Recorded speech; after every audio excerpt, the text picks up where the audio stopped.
మహాగణుడువు మా గొప్ప దేవ, మీ ఘనమైన నామాన్ని బట్టి వందనాలు.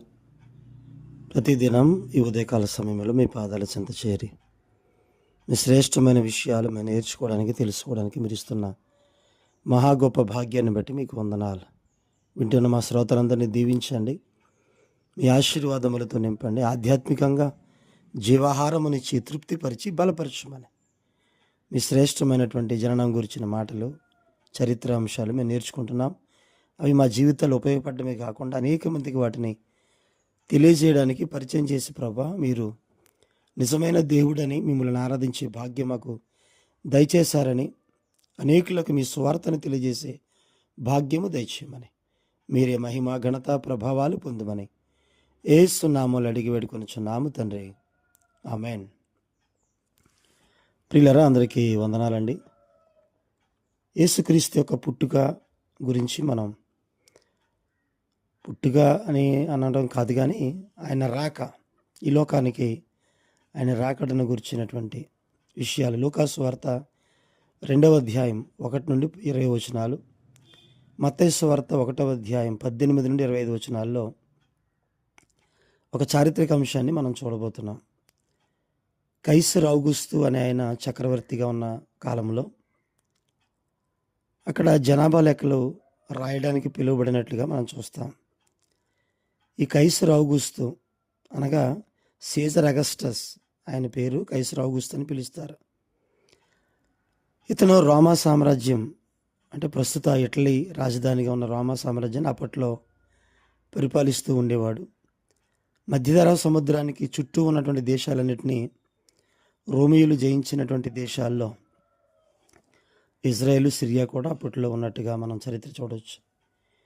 ఈ సీజర్ అగస్టస్ అనేటువంటి కైసర్ ఔగుస్తు చక్రవర్తి తాను జయించినటువంటి అన్ని దేశాలని పునర్విభజన చేసి ఆ ప్రాంతాల్లో జనాభా లెక్కలు సరికొత్తగా రాయాలని ఆజ్ఞ ఇచ్చాడు.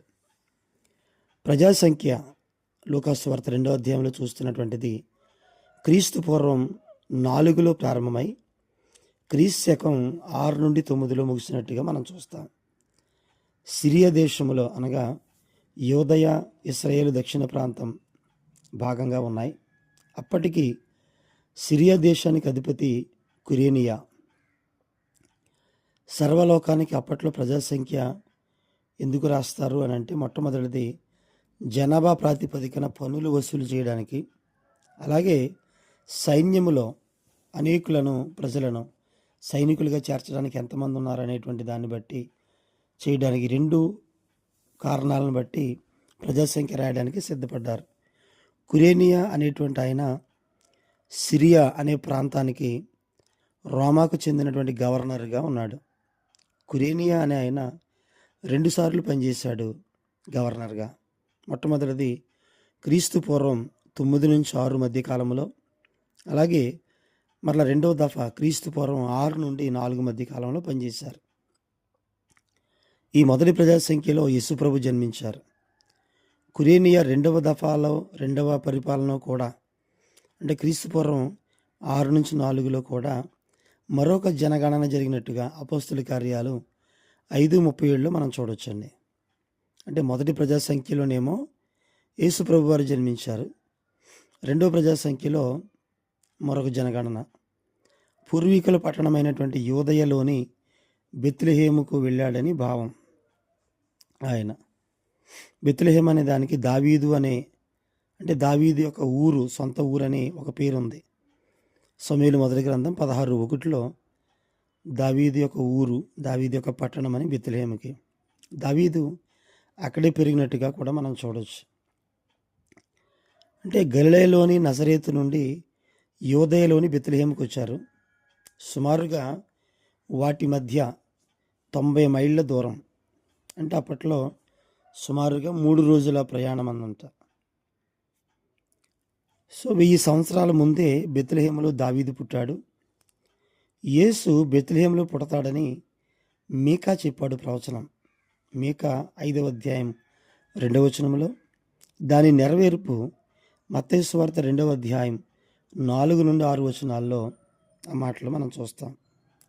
ఈ బెత్లెహేము యెరూషలేముకి సుమారుగా 5 మైళ్ళ దూరంలో ఉన్నట్టుగా చూస్తాం.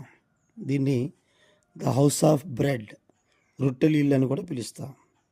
కాబట్టి ఆ సీజర్ అగస్టస్ పరిపాలనలో, క్విరినియా అనేటువంటి గవర్నర్ పరిపాలనలో ఈ ప్రజాసంఖ్య రాయించడానికి ఆయన వెళ్ళి ఆ ప్రవచన నెరవేర్పుగా బెత్లెహేములో పుట్టినట్టుగా మనం చూస్తున్నాం.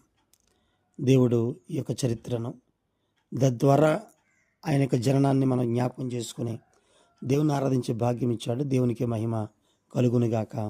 ఆమేన్.